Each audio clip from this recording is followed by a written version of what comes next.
going on, y'all? It's your main man Christophe back with another hot episode from Star Power.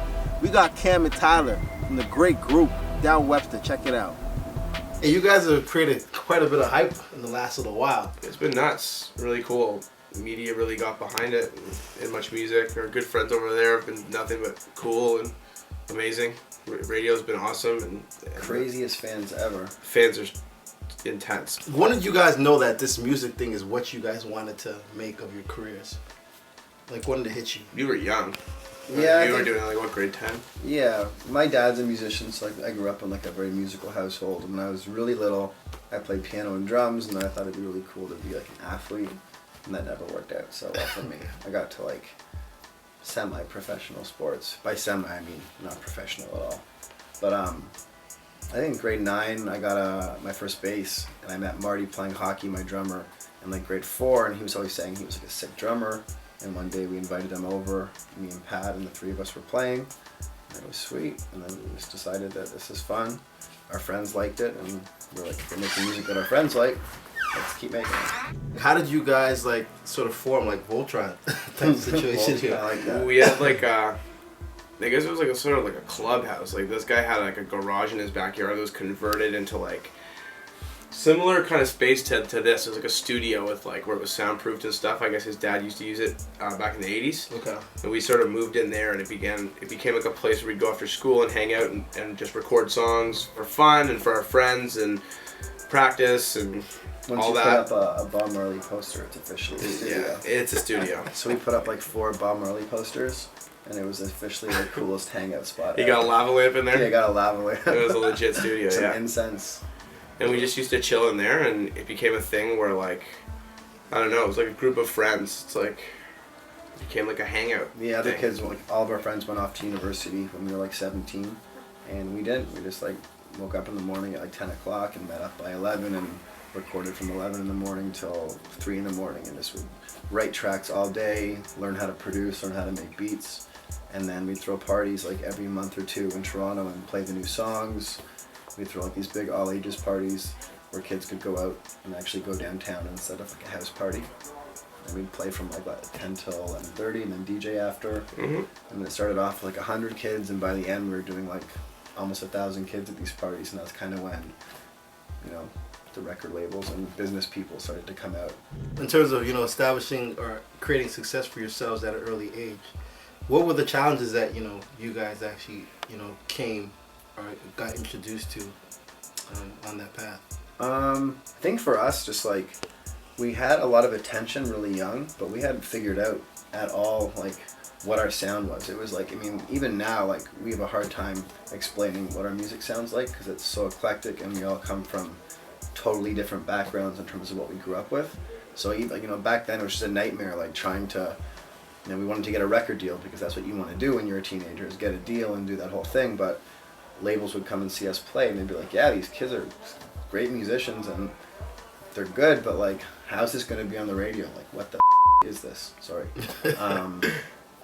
And so I think we just took a long time for us to figure out like who we were as musicians and what we were supposed to sound like and what we did best, because, you know, a lot of us were like multitasking, like singing, rapping, playing certain things, and it just took a while for it to come together. For me, it was never a thing that I set out wanting to do. It wasn't like, okay, I want to do this and I'm going to make this happen. It was more like I was just constantly making music, and I was at a point, like, I was one of the friends that went off to university, and I was at a point where I was at university, like, making way more music than I was studying or doing anything else. I was driving back to the city to jam with these guys and play shows, and I was missing weeks of class at a time, and I was just like, you know what, this is obviously not what I want to be doing. I don't want to be in class. I want to be doing this full time. Mm-hmm. And it's just what I wanted to do, and it's something that I naturally always gravitated towards and found exciting. For me, like, I would go to concerts when I was like a teenager, and just like seeing a band on stage and the lights and the energy of the crowd, I'd envision myself on the stage and be like, man, one day if my band could play this stage. Like, that was just the biggest trip for me, being able to perform music and just the vibe of the stage and the energy. And then once we started to produce, there was this whole other element of like how cool it is when like you're writing a song and you're in that zone and it's all clicking. If you're interested enough in something, you start to learn how it is done. Yeah. and then I just got hooked. Were there any sacrifices that you sort of, now looking back that you had Well, to I mean, make? when all my best friends went to school, like they were having like the best time of their life, and like the parties they were going to were so crazy, and we were sitting at home like struggling, and we had bad management at the time, and there wasn't any chance of getting signed at that time. No one was interested. We just had to basically write songs every day and Yeah, grind it out. we were putting up paper mache posters all around Toronto in the middle of winter, sitting on MySpace like with 5 computers, like all typing away like until the server was like, you cannot add any more people, get off. Like we grinded Going for hard, a long time. really hard, yeah. You have to build it from the ground up, especially in Canada. Like there's a lot of great Canadian artists out now, but like 5 or 6 years ago, it was definitely seen as like it's a harder place to make it. Like to get the U.S. or the rest of the world to give you a look.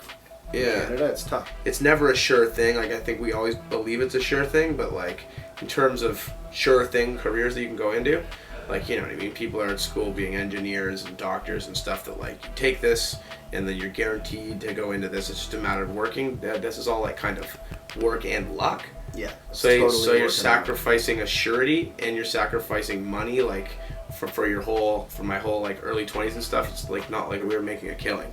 It's like you're working part-time job, and it's like, oh, I'm not in school, I'm in a band, and it's like that kind of stuff. But at the end of the day, like for me, it's less of a sacrifice than what it would be like if I didn't do this and knowing that I am not doing this. Yeah. Like, because I want to be doing this no matter what I was doing. And it's a bigger sacrifice not doing this and That's what drives doing us, like something that. you don't like you know what I mean? That gamble and like the fact that like what the hell else are we gonna do if we don't do this? It makes you work so hard. And I've met lots of bands that like are really full of doubt, and if that's where you're at, then that's probably a sign. Like we really didn't have a lot of doubt. Like we obviously were aware of how hard it is to make it, and we still are aware of that. But like we feel really good about what we do. Looking at you guys now in terms of touring and grinding, and how would you guys sort of summarize that? It's been crazy. It's been a blur. Like we've been so busy this year that it's really like a day by day thing. You just try and wake up every day and do your best and try and do something. People assume that like you're like partying every night and stuff, and don't get me wrong. Like if you want to party every night, there's a party when you're on tour. Okay. And Especially if it's a good tour. But we have a studio on our bus, so we're always recording. We spend way too much time playing stupid old school Nintendo games. well, everything's portable, right? It's like you pick up and you bring it with you. You like, I basically like, you know what I mean? My entire life is spent out of a suitcase by and large. Like I can put my computer in my studio's mobile, the computer's mobile, the video games are mobile, the cell phone's mobile, so it's just like toss everything in a bag and just go. It's like life doesn't really stop or change apart from the fact you're waking up in a bunk on a bus instead of your house. So who would you say are the major artists that have influenced you guys into who you guys are today? Guys like Rage Against the Machine and Wu-Tang Clan, Cypress Hill, a lot of that older stuff, and then like bands like Green Day and The Offspring. I liked them a lot too when I was a kid. And nowadays just seeing everyone, like I feed off like, you know what I mean, people that are my contemporaries and people that and artists that I grew up on that are still doing it and being awesome. Aerosmith. I love Kings of Leon now. Puff Daddy and Mace. I'm not ashamed to say it. They made really good songs in the 90s. Okay. I know that some people think that killed hip hop, and it may have, but they were a lot of fun to listen to. So now, in terms of like our viewers at home who want to become artists, and who are I guess facing the question of support, or should I go down this road, etc. Like you said, there's a lot of doubt. Mm-hmm. Would you have any recommendations or words of encouragement Sure. that you'd want to drop on them? Yeah, I mean, a few things. You have to practice a lot. Like it doesn't come easy. Like there's a lot of really talented people in the world, and there are people who are far more talented than I am out there. But I spent like countless hours learning music, learning my instrument. If you're gonna get up on a stage in front of people, you need to have something to say to them. Like, why are you up there performing to them? Like, get your stuff together, practice, and then like you have to really like whether it's this band or another band, you have to really believe in it. So if you're with a project that you don't think is working and you don't believe in it, then find another one. But like you have to have that confidence. Like we were too confident throughout the whole thing. but that's what you need, because you're going to have a lot of roadblocks and a lot of times where you think something's going to click and then it falls out from underneath you. There's going to be like a lot of trials being in a band. It's not cut and dry. Get your business sense together, learn how to take meetings yourself, you know, write letters to people. Like if there's producers or artists that you like contact them, find a way to get in touch with them, and like let them know who you are, and like don't stop doing that, because that can go a long way. Don't be passive, like just get out there. Another tip for artists also, it's a lot more fun when you don't do it alone. Yeah. Because like, it's pretty good having so many people on board and like having people who you believe in and think that their opinion is good. It creates a filter system where you tend to put out better music and everything's just more on point because everyone's keeping each other in check. And at the end of the day, it's company, and you know, two heads are better than one.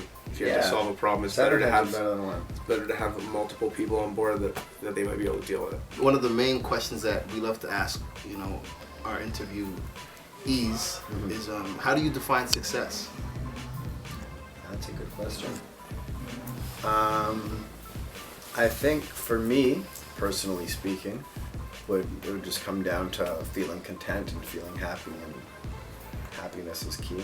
So, you know, success would be able to do the things that I love doing, which is music and the band. So if I can make a living and be comfortable with what comfortable means to me by playing music, making other people, like, you know, it's all well and good that we party and we're in a band and make music, but like being able to have an effect on other people. Success to me is definitely being able to find something in this world that you really love doing, and then being able to do that and be focused on nothing but that and be in a completely kind of, you know, positive space and be happy. Welcome back.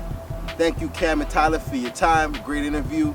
I'd like to give a big shout out to the whole Down Webster family. Keep doing your thing. Much continued success. Tune in next Tuesday when we got Alicia Tatum, player from the Canadian National Women's Basketball Team.